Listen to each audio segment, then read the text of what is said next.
Elle a dit qu'elle ne l'avait jamais aimé, alors il a activé le trust. Elle m'a regardé droit dans les yeux et a dit ça comme si elle me proposait une deuxième part de pommes de terre. Je retourne avec mon ex, tout simplement. Pendant notre dîner d'anniversaire au saumon grillé. 15 ans de vie commune réduit à une phrase anodine entre deux bouchées. Carla n'a pas bronché. Elle a même souri, comme si elle libérait enfin un secret qu'elle répétait devant le miroir depuis des semaines. Puis elle a ajouté, avec le plus grand calme, « Je ne t'ai jamais vraiment aimé, Marc. » Je l'ai fixé un instant, non pas parce que je ne comprenais pas les mots, mais parce que j'étais légèrement impressionné par sa performance. Elle avait attendu notre anniversaire, portait la robe que je lui avais achetée 2 ans auparavant, s'était assurée que notre fille soit absente pour le week-end, puis m'a poignardé avec un scalpel émotionnel si affûté que ça n'a même pas saigné tout de suite. J'ai posé ma fourchette, lissé ma serviette, hoché la tête. Alors tu devrais y aller. Pas de cris, pas de mélodrame avec des chaises qui crissent, juste le déclic net de la finalité. Elle a scié, décontenancée par l'absence de combat. C'est ce qu'elle voulait. Du drame, une crise de colère, une scène, quelque chose qu'elle pourrait utiliser comme une arme plus tard. Mais je ne lui ai pas donné ça. Je lui ai donné le silence. C'est ce qui a brisé son rythme. Elle s'attendait au vieux Marc, le patient, l'ennuyeux, le pourvoyeur.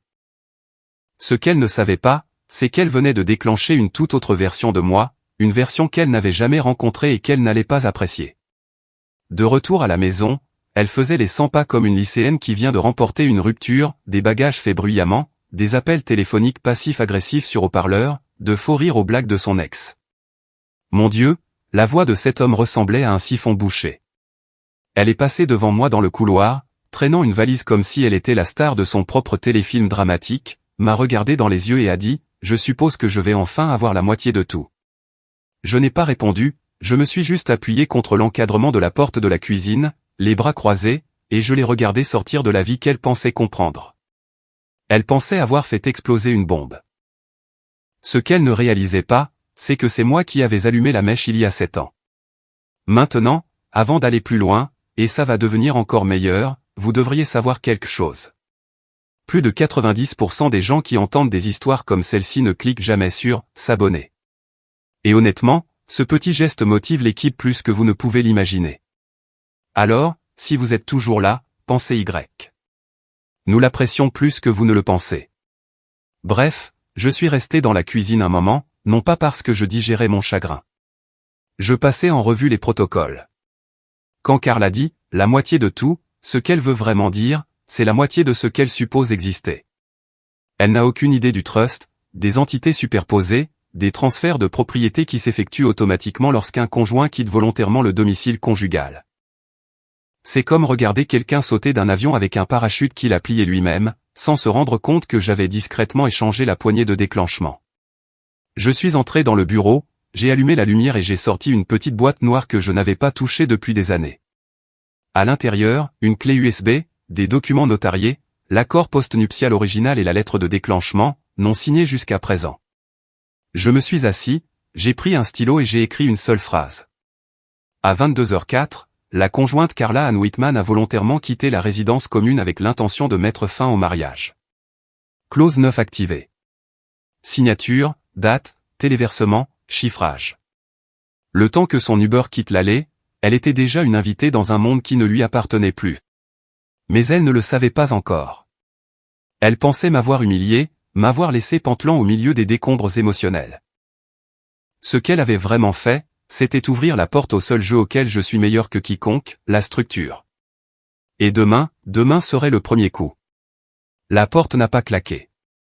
Elle a cliqué. Silencieuse. Définitive, comme la porte d'un coffre-fort qui se ferme. J'ai attendu exactement 13 secondes après le son. Juste assez longtemps pour entendre le Uber crisser sur le gravier de l'allée. Puis je me suis dirigé vers mon bureau. Pas par impulsion, pas par rage. Je n'avais plus d'émotion à dépenser pour Carla. Je n'étais pas en colère. J'étais libéré. La lampe sur le bureau s'est allumée d'une lueur chaude. Familière, immuable, contrairement à elle. Séquence de démarrage de l'ordinateur portable, déchiffrement de la clé locale, une confirmation biométrique. Le bureau s'est chargé comme s'il avait répété ce moment. Et d'une certaine manière, c'était le cas. Pendant 7 ans, j'avais bâti des plans d'urgence comme un homme qui empile des sacs de sable avant un ouragan. Carla a toujours supposé que j'étais obsessionnel avec la paperasse parce que j'étais de la vieille école, que j'aimais le contrôle, que j'étais ennuyeux.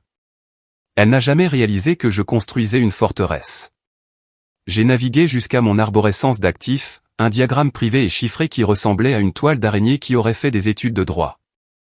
Chaque SARL, chaque société holding, chaque accord de partenariat silencieux, tout était légal, tout était à moi, et tout était conçu pour basculer en mode d'exécution totale avec un seul déclencheur. Je l'ai trouvé. Clause 9. Déclencheur de départ du conjoint. La sortie volontaire d'un conjoint du domicile conjugal avec l'intention de dissoudre l'union initie l'isolement des actifs. Le trust exécute le transfert des titres de propriété à une entité de holding privée sous le constituant principal, moi, et révoque les droits du conjoint via l'accord postnuptial signé. Tout ce que j'avais à faire, c'était de cliquer sur « Exécuter ». C'est ce que j'ai fait. Un seul clic.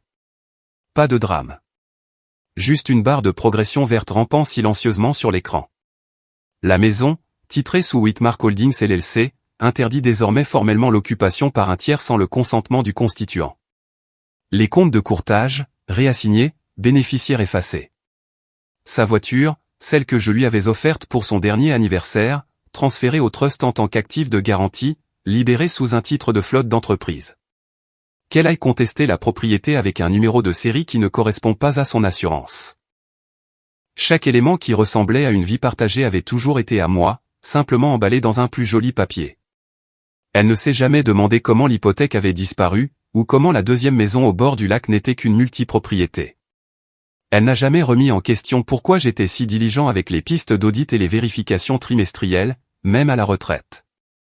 Carla pensait avoir épousé un homme qui craignait le chaos. Elle ne réalisait pas qu'elle avait épousé un homme qui se préparait à la trahison. J'ai ouvert le second coffre-fort, j'ai sorti l'enveloppe scellée marquée « Activation CAW ». À l'intérieur se trouvaient 4 choses, l'accord postnuptial original, une déclaration sous serment notarié que j'avais pré-rédigée il y a 3 ans, une clé USB avec des journaux d'activité horodatés, et une lettre finale adressée à son avocat, non signée jusqu'à présent. J'ai pris le stylo et j'ai écrit 3 mots en bas, procédons en conséquence. Je les signais, datés, les remises dans l'enveloppe et les placées sur le plateau de courrier sortant. Puis je me suis adossé à mon fauteuil et j'ai fixé le plafond. Ce n'était pas la première fois que j'imaginais ce moment, mais je dois admettre qu'il s'est posé avec un silence plus lourd que prévu. Pas du chagrin, juste une absence. Comme lorsqu'un appareil bruyant s'arrête soudainement, et que vous réalisez à quel point il avait toujours été fort. Pendant 15 ans, Carla a rempli la maison de petites exigences et de plaintes désinvoltes. Elle maîtrisait le soupir passif, la manière de dire « Marc », sérieusement, comme si c'était sa ponctuation préférée. Maintenant, la maison était silencieuse et j'avais enfin de la place pour penser. Un par un, j'ai examiné le statut de chaque verrouillage. Résidence principale réassignée. Compte financier redirigé. Obligations conjointes annulées via l'activation de la clause. Compte numérique, authentification à 2 facteurs activés. Accès révoqué. Elle pouvait encore se connecter à Netflix. Je lui ai laissé ça. Je ne suis pas un monstre. Et puis, juste avant minuit, j'ai exécuté une dernière commande. Notifier le conseil. Structure active. Le téléphone de mon avocat sonnerait à 8h01. Pas avant. Il trouverait les documents signés, les journaux, l'horodatage vidéo de la caméra de la porte montrant son départ. Pas de drame, juste de la structure. Ce n'était pas une vengeance. Pas encore. C'était de l'architecture. Demain, c'est laquelle essaierait de faire couler le sang, mais elle se rendrait compte que les couteaux n'étaient plus les siens. Le lendemain matin, je préparais mon café quand mon téléphone a vibré. Pas un appel, pas un texto. Une alerte d'un moniteur de réseaux sociaux privés que j'avais mis en place il y a des années, à l'origine pour suivre les mentions d'entreprise quand j'étais encore actif dans le monde de l'audit. Les vieilles habitudes ont la vie dure. J'avais oublié que j'avais laissé ces profils sur la liste. C'était là. Publication publique. Image, Carla, penchée près de son ex, Steven. La crise de la quarantaine ambulante. Ses bras passaient autour d'elle comme s'il avait gagné un prix. Tous deux tenant des flûtes de champagne. Souriant comme à un bal de promo, mais avec du botox et des mots de dos en plus. Légende, le véritable amour finit toujours par se retrouver. Flûte à champagne enfin libre. Publié à 9h27. J'ai regardé ça pendant une minute entière. Non pas que ça m'ait fait mal, non pas qu'elle m'ait manqué, mais à cause de l'horodatage. 9h27 et pas aujourd'hui, hier. Environ 3 heures avant notre dîner d'anniversaire, avant le saumon, avant le « je ne t'ai jamais vraiment aimé », avant les fausses larmes et la valise mise en scène. Elle avait pris cette photo avant même de me le dire, pendant que j'étais chez le fleuriste pour prendre les roses. Les mêmes roses qu'elle avait fait semblant d'admirer au dîner avant de m'éviscérer en 3 phrases. Cette photo, cette petite légende suffisante, ce n'était pas seulement de mauvais goût. C'était une mine juridique. J'ai ouvert l'accord postnuptial et suis allé à la clause 9b, abandon prémédité avec intention de frauder la fiducie conjugale. La clause avait un seuil, une préméditation démontrée par un comportement horodaté avec un tiers, survenant avant la sortie du domicile conjugal. Pourquoi? Parce que pendant les négociations de l'accord postnuptial, mon avocat avait posé une seule question, et si elle est déjà partie émotionnellement et ne reste que pour toucher le pactole? Alors, nous avons ajouté cette clause. Si des preuves émergeaient montrant une intention de partir avant de m'en informer, et que cette intention impliquait un engagement romantique alternatif ou des communications dissimulées, elle renonçait à toute prétention sur les biens communs. Des preuves comme, disons, un selfie avec son ex, horodaté. J'ai ouvert un outil sécurisé et téléchargé les métadonnées EXIF complètes de l'image. J'ai confirmé le fuseau horaire GPS, le modèle de l'appareil. J'ai téléversé le rapport dans mon journal de protection des actifs. Violation confirmée. La structure juridique venait d'évoluer d'un bouclier passif à une arme active. Ce que Carla pensait être une célébration au champagne était en fait une signature. Elle ne s'en était tout simplement pas rendue compte. J'ai transféré l'image et les métadonnées à mon avocat avec un seul objet, clause 9b. Activation. Pas de corps de message, il comprendrait. Puis j'ai cliqué sur les commentaires sous sa publication. 37 mentions, j'aime, quelques émojis en forme de cœur, l'appât à dopamine habituel. Un commentaire de sa meilleure amie, Michel, tu mérites le bonheur cœur rouge, je t'avais dit qu'il reviendrait. Michel, la femme qui m'avait emprunté 4000 $ pour des soins dentaires l'année dernière et qui m'a ensuite ghosté. Intéressant. Un autre commentaire, plus bas, a attiré mon attention. De la coiffeuse de Carla, attends, ça date d'hier matin. Je pensais que tu disais que tu étais encore en train de décider quoi faire. Elle a répondu, lol chut ne me dénonce pas larme de joie. Te dénoncer. Oh, ma chérie, tu l'as déjà fait. J'ai fait une capture d'écran, imprimé le fil de discussion, surligné la ligne, ne me dénonce pas, mon avocat apprécierait l'ironie. J'ai fermé le navigateur et me suis adossé à ma chaise, regardant la vapeur monter de mon café. Une matinée tranquille, des oiseaux qui chantent. Quelque part en ville, elle devait planer, gonflée d'ego et de dopamine. Elle n'avait aucune idée de ce qu'elle venait de déclencher.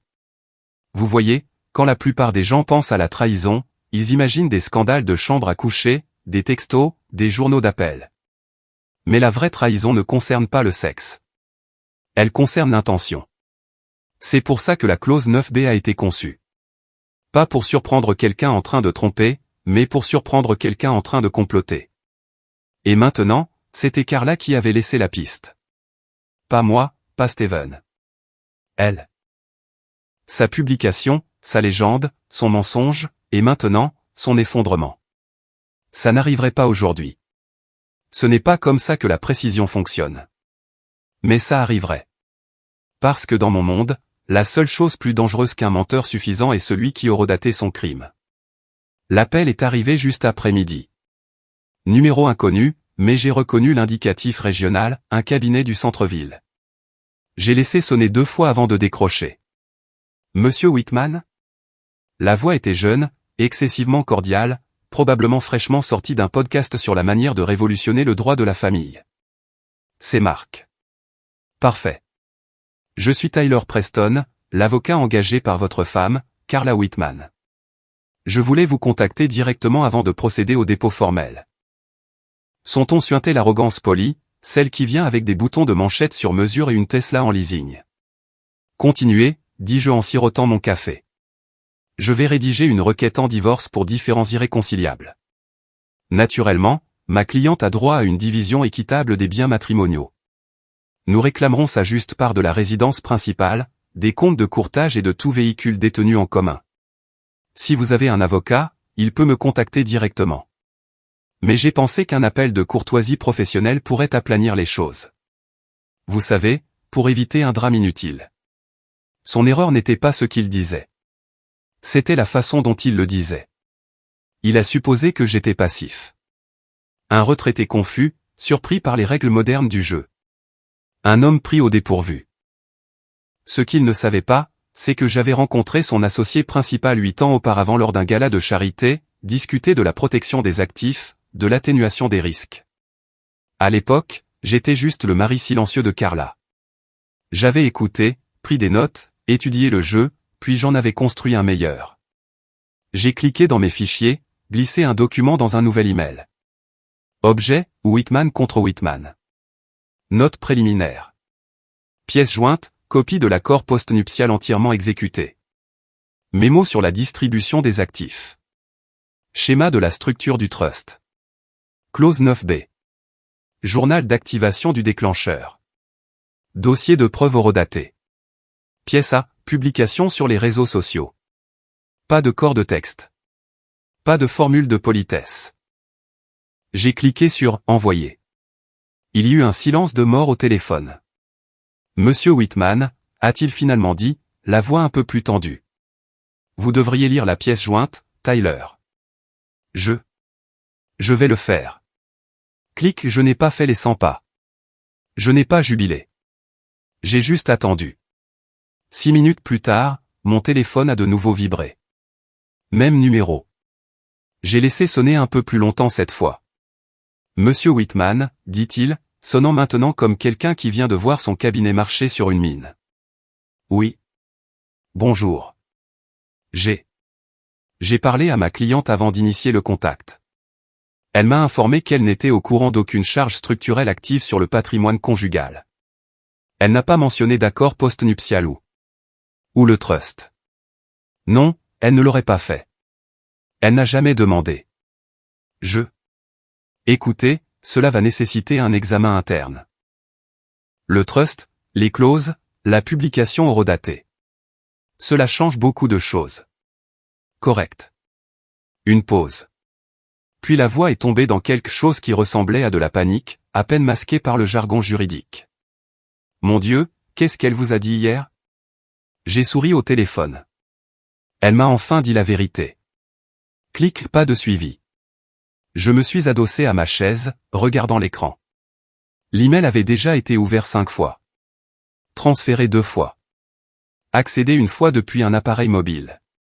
Triage juridique standard. Je pouvais imaginer la scène. Carla, sirotant avec suffisance quelque chose avec des bulles pendant que son avocat lisait la clause à voix haute. Sa mâchoire se crispant lentement à chaque phrase. Son visage se décomposant quand elle réalise que l'homme ennuyeux dont elle se moquait venait de préverrouiller tout le champ de bataille. Je n'ai jamais eu besoin de gagner le combat. J'avais déjà retiré les armes. Elle pensait commencer une guerre. Elle n'avait même pas remarqué que les portes étaient soudées. Et son avocat, il était sa première victime, un homme qui est entré en pensant avoir affaire à un retraité sans méfiance et qui est reparti en tenant une grenade juridique déjà dégoupillée. Le trust ne m'a pas seulement protégé. Il a démantelé la supposition que ce serait juste. Carla avait écrit un scénario où j'étais le mari sous le choc. Ce qu'elle ne réalisait pas, c'est que j'étais le monteur. Carla est entrée dans la banque comme si elle venait réclamer un prix.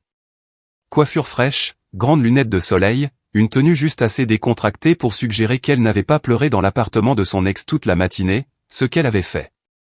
Mais maintenant, elle était en mission. Elle s'est dit qu'elle commencerait à reconstruire sa vie d'indépendante en vidant les comptes qu'elle supposait être à moitié siens. Elle fredonnait même un petit air en entrant. La femme au guichet l'a d'abord accueillie chaleureusement. « Bonjour, comment puis-je vous aider aujourd'hui ? J'aimerais retirer de notre épargne commune et en transférer une partie sur mon nouveau compte courant au nom de Carla Whitman. » La guichetière a tapé, s'est arrêtée, a plissé les yeux. « Je suis désolé, madame. Je ne vois pas votre nom sur le compte. » La voix de Carla s'est faite plus tranchante. Excusez-moi. Nous sommes clients ici depuis 15 ans. Cherchez à nouveau. La femme semblait nerveuse maintenant. Ce n'est pas que le compte n'existe pas. C'est que votre nom n'y est plus rattaché. Les lèvres de Carla se plissèrent, comme une fêlure. C'est impossible. Je peux aller chercher le directeur de l'agence si vous le souhaitez. Oui, lança-t-elle. Faites ça. Elle se tenait là, raide, les bras croisés, regardant à travers la vitre le directeur, Thomas, un homme à la voix douce avec un regard poli et une tolérance absolument nulle pour le drame, sortir avec un dossier à la main. Il lui a adressé un petit sourire triste, comme un médecin sur le point d'annoncer des résultats d'analyse. Madame Whitman, dit-il doucement, veuillez venir avec moi. Ils entrèrent dans un petit bureau annexe. Il ferma la porte derrière eux. C'est absurde, commença Carla. J'ai besoin d'accéder à... Thomas leva une main et ouvrit le dossier. J'ai juste besoin de vous montrer ceci. À l'intérieur se trouvaient 2 documents notariés. Le premier, un formulaire de réassignation de bénéficiaires retirant son nom de tous les comptes principaux, déclenché par la rupture de la clause 9 d'un contrat de mariage. Le second, une directive notariée datée de 6 ans, signée par moi et Carla, bien qu'elle l'ait clairement oubliée. Elle autorisait l'institution financière à transférer la pleine propriété au titulaire principal du compte, moi, en cas d'abandon du domicile conjugal, confirmé par un conseiller juridique.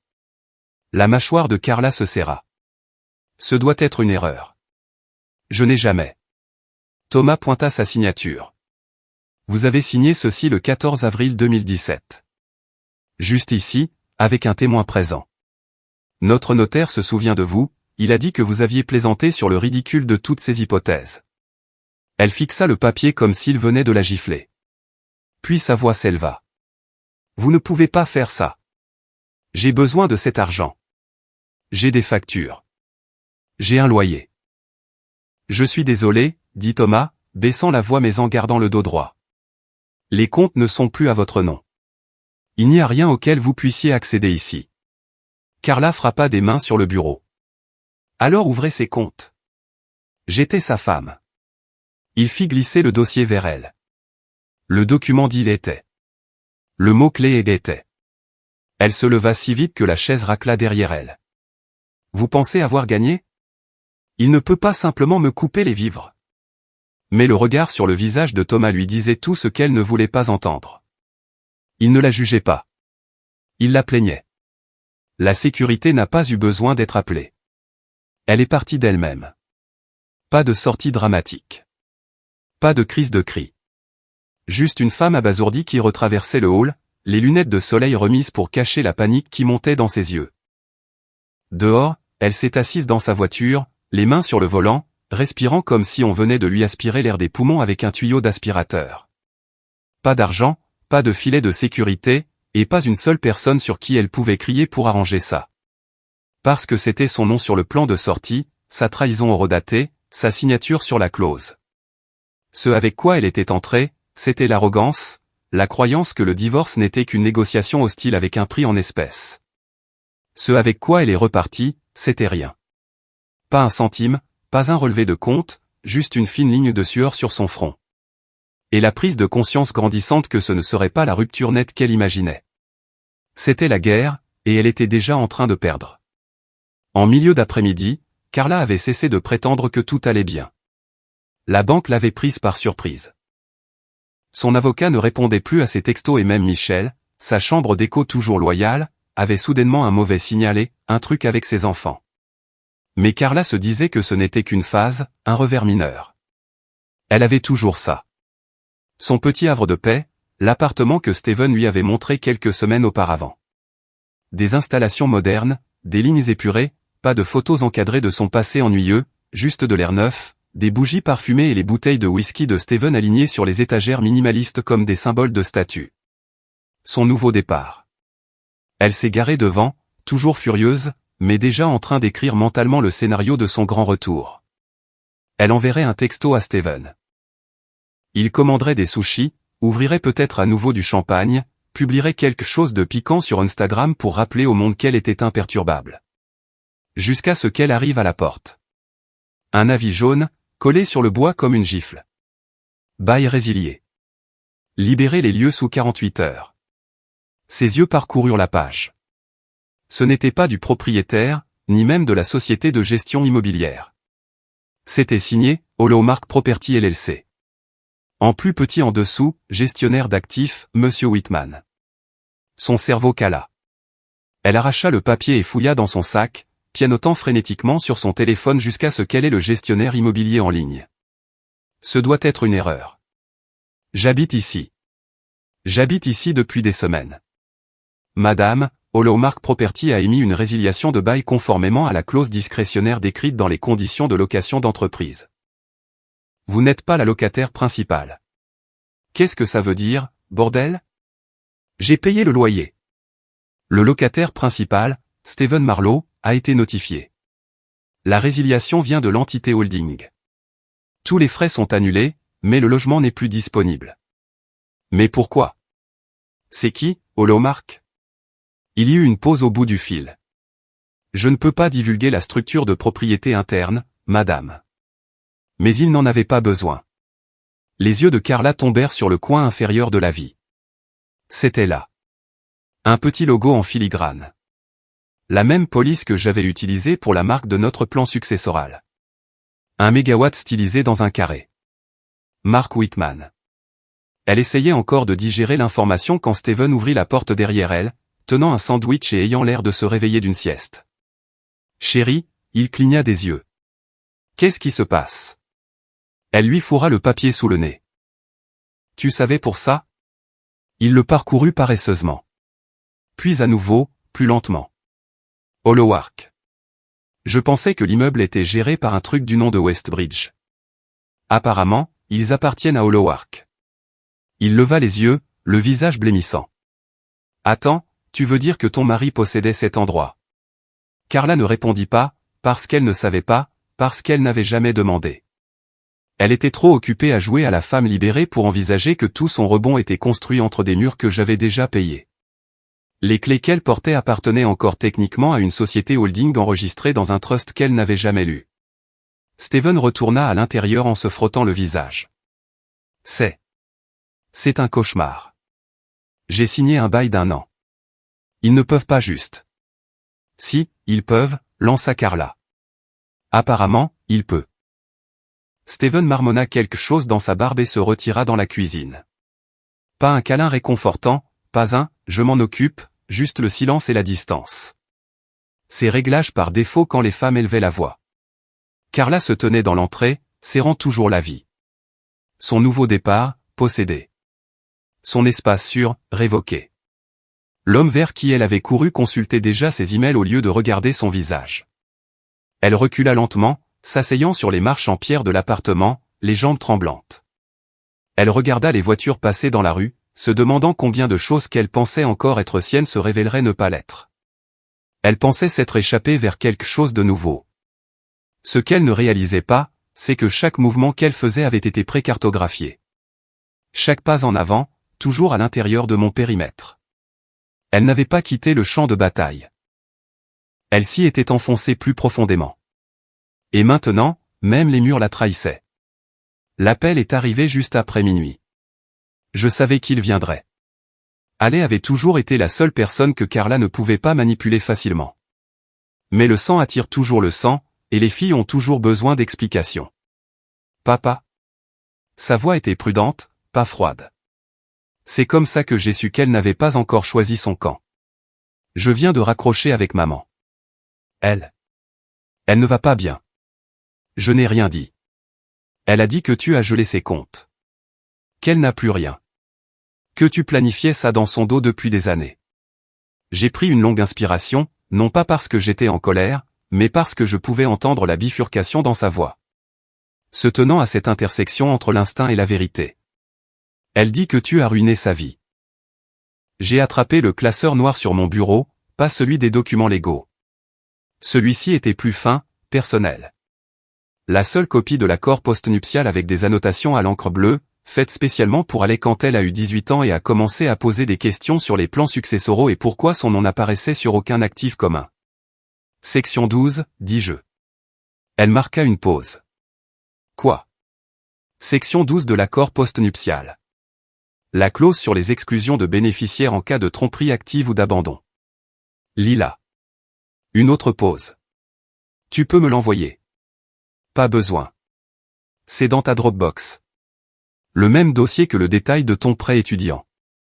Le document s'appelle contingency-baridé-bafull.pdf. Tu l'as vu il y a 3 ans. Ale ne l'avait juste jamais lu. Silence. Je l'ai laissé s'installer. Écoute, murmura-t-elle finalement. Je me fiche de l'argent. J'ai besoin de savoir si elle dit la vérité. J'ai hoché la tête, même si elle ne pouvait pas me voir. Alors n'écoute aucun de nous deux, dis-je. Vérifie son téléphone. Commence par le mois d'août. Cherche le nom au Steven. Encore le silence. Je pouvais presque entendre son pouls à travers le combiné. Tu savais? Je sais depuis plus longtemps qu'elle ne le pense. Je l'ai entendu déglutir. L'appel s'est terminé peu après. Elle n'a pas dit au revoir. Le lendemain matin, rien. Pas de texto de suivi. Pas de message vocal en colère. Juste le silence. Une loyauté plus discrète.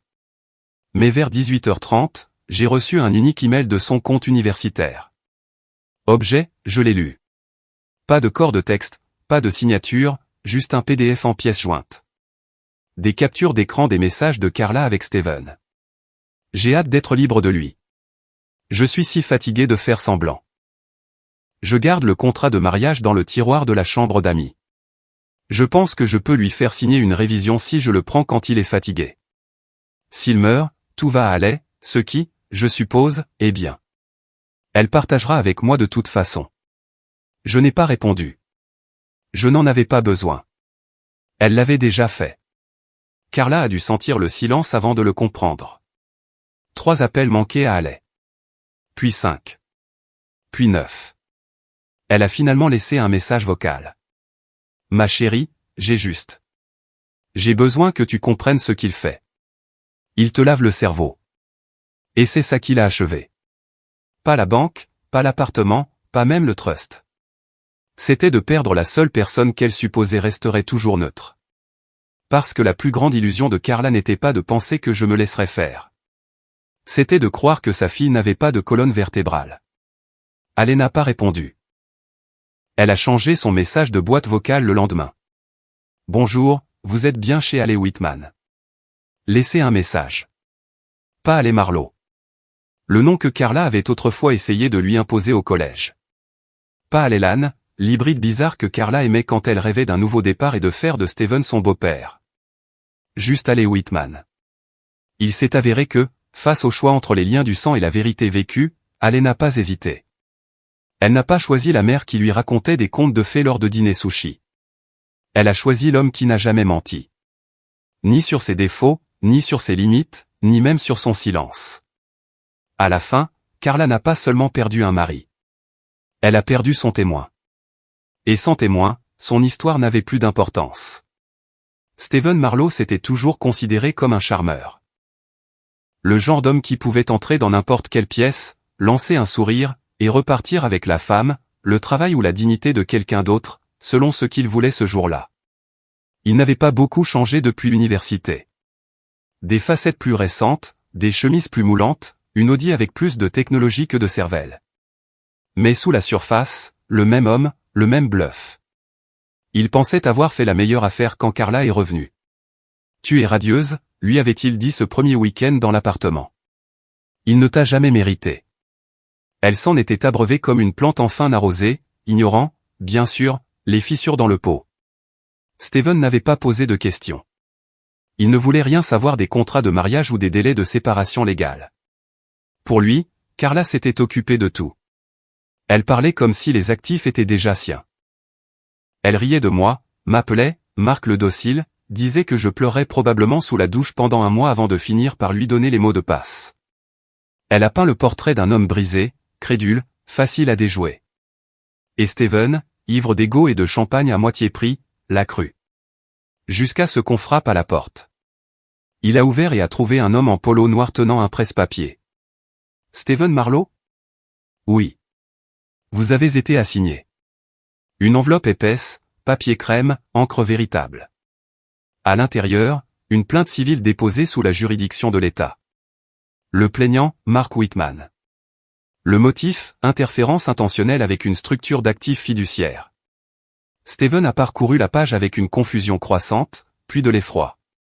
Enrichissement sans cause, ingérence délictuelle. Le terme « fraude implicite » était en gras. 3 pièces à conviction étaient listées. La première était une impression de la photo au champagne que Carla avait publiée, celle dont il était si fier.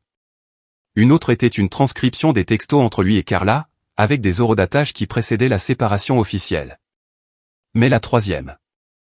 Un document de location de l'appartement, signé par Steven, sous une clause qui reconnaissait la réception du consentement d'utilisation de la propriété de la part du détenteur conjoint des actifs matrimoniaux.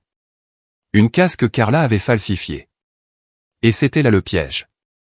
Elle n'avait pas le droit de signer cette ligne parce qu'elle n'avait jamais possédé l'actif, ce qui signifiait que Steven avait occupé une propriété, en avait bénéficié financièrement et avait participé à la dissimulation de biens matrimoniaux sous de faux prétextes. Son visage est devenu blême. Il a appelé Carla. Elle n'a pas répondu. Il a texté, « C'est quoi cette putain de plainte ? Tu as dit que tout était commun. Tu as dit que tu gérais. » La bulle de frappe est apparue, s'est arrêtée, puis plus rien. Parce qu'elle ne gérait rien. Elle ne l'avait jamais fait. Il l'avait cru parce qu'elle était jolie, en colère et confiante. Et c'est une combinaison dangereuse pour un homme qui a passé sa vie à surfer sur la confiance des autres. Le soir même, il était assis en face de son propre avocat, plus âgé, plus vif, avec un regard qui disait « Je peux déjà dire que tu as tout foiré. Vous l'avez laissé signer des formulaires immobiliers sur une propriété que vous n'avez jamais vérifiée ? Elle a dit qu'elle en était propriétaire. Avez-vous vérifié ? Enfin, je ne pensais pas en avoir besoin. Mon garçon, dit son avocat, il ne s'agit pas d'un chagrin d'amour. Il s'agit de fraude fiduciaire. Steven déglutit. Je peux juste m'excuser ? Régler à l'amiable ? Vous pouvez essayer. Mais s'ils ne veulent pas d'argent, s'ils veulent créer un précédent, vous allez vivre un enfer. Et c'est là qu'il a compris. Il ne s'agissait pas de lui soutirer de l'argent. Il s'agissait de s'assurer qu'aucun homme ne se sentirait plus jamais en sécurité en volant la femme d'un autre. Et en supposant que cela signifiait qu'il pouvait aussi voler leur vie, leur maison ou leur nom. Steven n'a jamais été le vrai prix. Il était l'instrument, le scalpel que Carla a utilisé pour découper son ancienne vie. Mais ce qu'aucun d'eux n'a réalisé, c'est que le manche était toujours à moi. Et maintenant, la lame se retournait. Elle a demandé la réunion comme si elle avait encore un levier. Dites-lui que je veux le voir en personne, disait son message à mon avocat. Il me doit bien ça. Me doit. Encore ce mot. Comme si les 15 années que j'ai passées à nettoyer son chaos, à protéger sa cote de crédit ou à payer discrètement le prêt auto qu'elle avait co-signé pour son frère bon à rien n'étaient pas suffisantes. Comme si je n'avais pas déjà remboursé la dette 10 fois avec du silence, de la stabilité, de la retenue. Mais j'ai dit oui. Parce qu'à ce moment-là, je comprenais quelque chose qu'elle ne comprenait toujours pas. Il ne s'agissait pas de réconciliation. Il s'agissait de son besoin d'avoir un public. Nous nous sommes rencontrés dans un immeuble neutre du centre-ville, 3e étage, une salle de conférence avec une longue table en noyer et des murs en verre. Son avocat n'est pas venu. Il s'était déjà récusé après avoir réalisé à quel point il était dépassé. Il ne voulait probablement pas être dans la pièce quand l'iceberg ferait surface. Je suis arrivé 5 minutes en avance. Elle s'est pointée 9 minutes en retard. Lunettes de soleil, rouge à lèvres sombres, ce blazer qu'elle portait toujours quand elle voulait avoir l'air respectable. Mais ça ne cachait pas la panique dans ses yeux. Sa confiance s'était amincie en une défiance cassante. Jolie salle, dit-elle en s'asseyant sans un salut. J'ai fait glisser le dossier sur la table. Elle n'y a pas touché. Qu'est-ce que c'est ? Demanda-t-elle, déjà agacée. Ta vie, sur papier, dis-je. Elle l'ouvrit, s'attendant à du bruit. Au lieu de cela, elle a trouvé le silence et des caractères dactylographiés. Pièce A, la publication sur les réseaux sociaux avec Steven. Horodaté, géolocalisé. Pièce B, des transcriptions de textos récupérés de sa sauvegarde cloud synchronisée. Des flirtations alors qu'elle était encore mariée. Des blagues sur le fait de démanteler Marc lentement. Pièce C, l'audio de son appel téléphonique avec Michel. La partie où elle disait « Je vais lui faire croire que j'hésite encore, juste assez longtemps pour encaisser ». Sa main s'arrêta sur cette page. Elle leva les yeux. « Tu m'as enregistré ?» ?»« Non, dis-je. C'est Michel qui l'a fait. » Apparemment, elle pensait être la vraie co-conspiratrice. Il s'avère que la trahison n'a pas de programme de fidélité. La couleur quitta son visage. Puis vint la clause. Je l'avais marquée pour elle. Section 14b, toute tentative de coercition émotionnelle, de manipulation ou de tromperie intentionnelle du constituant à des fins d'avantage financier entraînera la déchéance totale de tout droit sur tous les actifs matrimoniaux ou du trust. Elle l'a lu 3 fois. Quand elle a parlé, sa voix s'est brisée. C'est de la folie. Non, dis-je. C'est notarié. Elle serra les dents. Tu ne peux pas juste m'effacer comme ça. Je ne t'ai pas effacé. Tu es sorti du registre toi-même. J'ai juste fermé le livre. Tu penses que ça te rend fort? Non. Ça me rend libre. Elle a tourné quelques pages de plus. Il y avait des déclencheurs financiers qu'elle ne comprenait pas, des liquidations automatiques, des transferts automatiques, des clauses de récupération. Des choses sur lesquelles elle n'avait jamais posé de questions pendant qu'elle était trop occupée à prétendre que notre mariage était une cage. Tu m'as caché tout ça. Tu n'as jamais regardé, dis-je calmement. Tu étais trop concentré sur ce que tu méritais pour remarquer ce qui était protégé. Elle ferma le dossier, tremblante. Ce n'était pas de l'amour. Non, répondis-je. Tu ne m'aimais pas, et puis je l'ai regardé droit dans les yeux. Mais j'aime la loi. Pour la première fois, elle n'eut pas de réponse. Pas de répartie, pas de gaslighting, pas de larmes de crocodile. Juste le silence. Le genre qui remplit l'espace après la chute d'un marteau de juge. Elle se leva trop vite, faisant légèrement basculer sa chaise. J'espère que tu es fier de ça. J'ai hoché lentement la tête. Je le suis. Elle ouvrit la porte pour partir, marqua une pause, faillit dire quelque chose, puis sortit. Pas d'au revoir, pas de performance, juste l'écho creux de talons hauts dans un couloir qui ne lui appartenait pas. La pièce resta immobile. Tout ce qui restait était le dossier, encore chaud là où ses doigts avaient été, et le poids indéniable d'une guerre conclue, non pas avec une musique de victoire ou des acclamations, mais avec un registre parfaitement équilibré. Et une femme comprenant enfin ce que signifie être déjouée par l'homme qu'elle n'a jamais pris la peine de comprendre. L'enveloppe est arrivée un mardi. Pas de coursier, pas de sonnette, pas de signature requise. Juste un paquet blanc anodin glissé dans la boîte aux lettres de Carla comme n'importe quel autre bruit de banlieue. Elle ne l'a même pas remarqué au début. Pas avant la fin de l'après-midi, quand elle a finalement trouvé la volonté de marcher jusqu'au bout de l'allée. Enveloppée dans un cardigan de taille trop grand, portant le mascara de la veille et 3 jours de regret, elle l'a déchiré sans enthousiasme, s'attendant à une autre mise à jour juridique, peut-être un dépôt aride sur les prochaines étapes ou une date de procès provisoire. Ce qu'elle a eu à la place, c'était la finalité. À l'intérieur, il n'y avait que 2 documents. Le premier était intitulé « Avis de dissolution irrévocable de l'autorité du trust matrimonial privé ». Le second, transfert exécuté de tous les droits matrimoniaux annulés. Pas de nom de juge, pas de sceau de comté, pas de numéro de dossier. Parce que cela n'avait pas été déposé auprès du système judiciaire familial. C'était venu directement de l'administrateur du trust. Et c'était fait. Chaque droit restant qu'elle avait actif, pension alimentaire, même son nom sur les registres de propriété avait été invalidé. Pas négocié, pas réduit. Annulé. Parce que selon le trust privé que nous avions tous deux signé, au moment où elle a violé la clause 9, puis la clause 14, le processus de dissolution pouvait être activé et achevé uniquement par le processus administratif décrit dans le cadre matrimonial. Les tribunaux n'ont jamais été nécessaires. J'avais intégré la fin dans le début. Elle a lu et relu la lettre de couverture, les mains tremblantes maintenant, son pouls battant derrière ses yeux. Effectif au moment où vous m'avez dit que vous ne m'aviez jamais aimé. C'était cette ligne.